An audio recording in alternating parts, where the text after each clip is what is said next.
बिस्मिल्लाहिर्रहमानिर्रहीम। अस्सलाम वालेकुम नाज़रीन, मैं हूं अहमद फवाद और आप देखते हैं मुझे मेरे यूट्यूब चैनल और फेसबुक पेज पर। नाज़रीन, बहुत ही अहम और एक्सक्लूसिव डिटेल्स के साथ आज की इस व्लॉग में आपकी खिदमत में हाजिर हुआ हूं। एक तो असेंबलियां तहलील करने का फैसला किया जा चुका है और यहाँ तक भी मामला जो हैं वो तय किए जा चुके हैं कि निगरान वज़ीर-ए-आज़म कौन होगा। हुमायूं अख्तर अब्दुर्रहमान साहब जो हैं इनका नाम इस वक्त लिया जा रहा है, गर्दिश जो है वो कर रहा है निगरान वज़ीर-ए-आज़म के तौर पर, जबकि साबिक वज़ीर ख़जाना हफीज़ शेख साहब जो हैं उनकी भी कुछ अहम हलकों से मुलाकातें हुई हैं। यानी कि इसका मतलब ये लिया जा सकता है कि ये निगरान वज़ीर ख़जाना के तौर पर शायद सामने आएंगे। मामला क्या है, अभी तक असेंबलियां तहलील करने का ऐलान क्यों नहीं किया गया? किस एक पर्टिकुलर पॉइंट के ऊपर इस वक्त मामलात अटके हुए हैं और ये मामलात अगले 48 से 72 घंटे के अंदर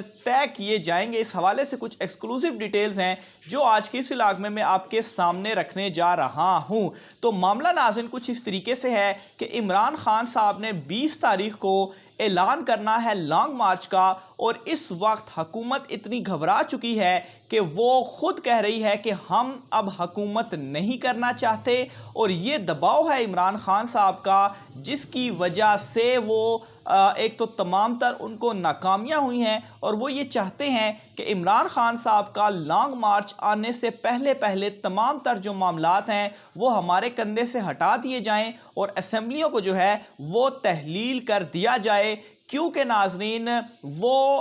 मौजूदा हुकूमत जो हालात की ख़राबी है इसका बोझ अपने सर पर उठाने के लिए तैयार नहीं है, क्योंकि इत्तेहादी उनका साथ नहीं दे रहे। और दूसरे नंबर पर नाज़रीन हुकूमत जो है इस वक्त वो मुश्किल फ़ैसले करने से भी डर रही है। और मुश्किल फ़ैसले कौन से कि पेट्रोलियम मसनूआत की जो कीमतें हैं अगर वो बढ़ाई जाती हैं तो इससे अगेन महंगाई का तूफ़ान इस कदर आएगा कि इस तूफ़ान को मौजूदा हुकूमत नहीं झेल सकते। और यही रीज़न है कि इस माइशत के दबाव की वजह से और इमरान खान साहब के दबाव की वजह से अभी तक वो पेट्रोलियम मसनूआत की कीमतें नहीं बढ़ा रहे। और अगेन कल समरी भी आई और उस समरी को भी शहबाज शरीफ की जानिब से मुस्तरद किया गया और मिफ्ता इस्माइल वज़ीर ख़जाना ने भी ये चीज़ कही कि वो जो कीमतें हैं उनको नहीं बढ़ा रहे। तो ये एक मामला है, ये सारा दबाव है जिसने उनको एक तो मजबूर कर दिया है असेंबलियां तहलील करने के ऊपर। और 20 तारीख या 21 तारीख नाजरीन ये वो दिन बताए जा रहे हैं कि असेंबलियां तहलील करने का ऐलान जो है वो किया जा सकता है। कुछ एक दो दिन ऊपर नीचे हो सकते हैं, लेकिन यही जो टाइम पीरियड है 72 घंटे वाला, इस टाइम पीरियड के दौरान ये ऐलान किया जाएगा। और इस हवाले से नाजरीन जो दो नाम मैंने आपके सामने रखे हैं, एक तो हुमायूं अख्तर अब्दुर्रहमान साहब, इनको निगरान वज़ीर-ए-आज़म बनाने के हवाले से एक तो इनका नाम गर्दिश कर रहा है, जाहिर सी बात है ज़ेर बहस भी है कि इनको निगरान वज़ीर-ए-आज़म बना दिया जाए। और दूसरे नंबर पर अहम चीज़ नाज़रीन हफीज़ शेख साहब जो हैं उनको जो मुलाकातें हो रही हैं उनकी अहम हलकों के साथ,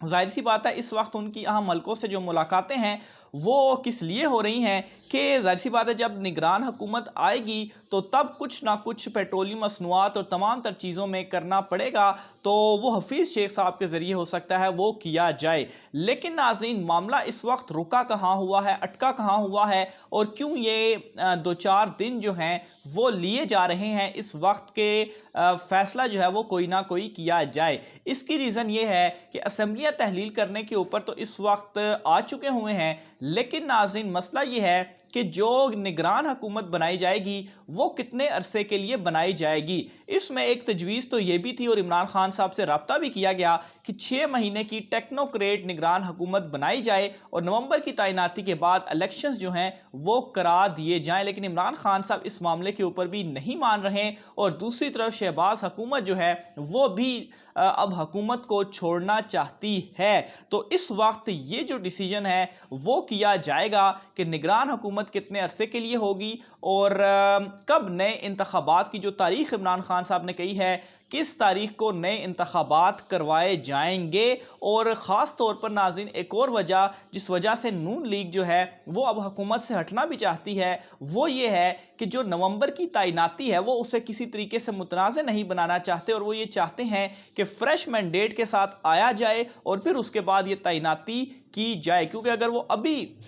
हुकूमत को किसी तरीके से डिले करते हैं और फिर नवंबर की तैनाती भी करते हैं तो इससे एक मुतनाज़ा जो है वो एक ठप्पा उनके ऊपर लग जाएगा और इसी वजह से नून लीग ने हाथ अब खड़े कर दिए हैं। लेकिन नाज़रीन, दूसरी साइड पर जो पीपल्स पार्टी है वो बिल्कुल अड़ी हुई है, वो नए इंतखाबात के लिए नहीं मान रही और उसकी जो सबसे बड़ी वजह है वो ये है कि इस वक्त पीपल्स पार्टी की सबसे ज़्यादा मौज लगी हुई है। एक सूबे की हुकूमत और वफाक में भी वजारतें और आइनी ओहदे उनके पास हैं, लेकिन उनको कोई क्रिटिसाइज़ भी नहीं कर रहा। सारा क्रिटिसाइज़म जो है वो शहबाज हुकूमत के ऊपर और उनके वज़ीर ख़जाना के ऊपर हो रहा है और आसिफ ज़रदारी इसको एंजॉय भी कर रहे हैं और सबसे ज़्यादा फ़ायदा भी उन्हीं को इस चीज़ से हो रहा है, इसलिए वो चाहते हैं कि इसको डिले किया जाए। लेकिन नाज़रीन, नून लीग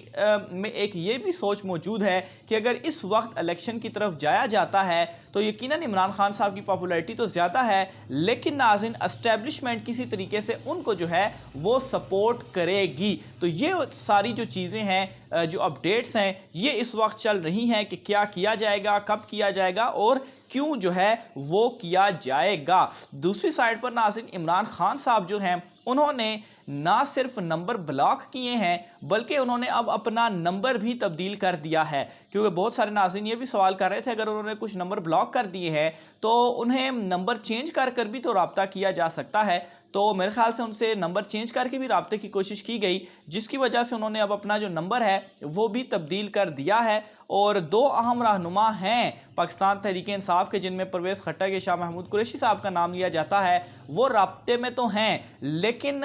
मज़ीद राब्ता उनसे आगे नहीं बढ़ रहा, क्योंकि उनकी जानिब से भी ये पैगाम पहुंचाया गया है कि जब तक इलेक्शन की डेट अनाउंस नहीं की जाएगी तब तक इमरान खान साहब किसी सूरत किसी भी लेवल के ऊपर बात करने के लिए तैयार नहीं हैं। तो इस वजह से ये जो सारा दबाव है, उस दबाव के तहत ये सारे जो मामलात हैं वो इस नहज तक आप पहुँचे हैं। इत्तेहादी जमातों के साथ बड़ी अहम मीटिंग की जाएगी शहबाज हुकूमत की, फिर उसके बाद नाजरीन कौमी सलामती कमेटी का जो इजलास होगा या जो मीटिंग होगी उसमें ना सिर्फ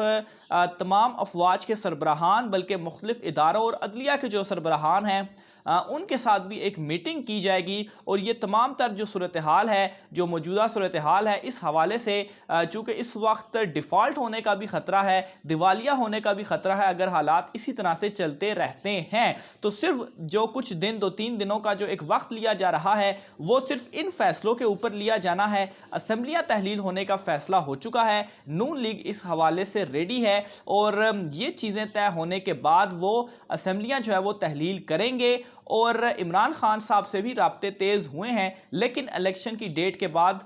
डेट आने तक वो किसी किस्म की बात नहीं करेंगे। और लेट्स से अगर मामलात को मज़ीद लटकाया जाता है इस लेवल पर आकर भी तो फिर जो लॉन्ग मार्च है वो यकीनन मौजूदा एक तो माशी सूरत हाल है, अगर लॉन्ग मार्च आ जाता है तो ना सिर्फ माशत मज़ीद तेज़ी से बिगड़ेगी बल्कि जो डॉलर का रेट्स है या जो पेट्रोलियम मसनूआत की कीमतें हैं वो भी इस कदर बढ़ जाएंगी कि उस वक्त चीज़ों को संभालना अभी की निस्बत बहुत ज़्यादा मुश्किल हो जाएगा। तो इस वजह से भी ये जो कुछ 48 से 72 घंटे हैं वो बहुत ज़्यादा अहम हैं और एक बड़ा फ़ैसला आने के लिए तैयार है। मज़ीद तफ़सीलात भी आप नाज़रीन के साथ शेयर करते रहेंगे। आज की व्लॉग से इतना ही, राय का सार कमेंट बॉक्स में कीजिएगा। मुझे इजाज़त दीजिए, अल्लाह हाफ़िज़।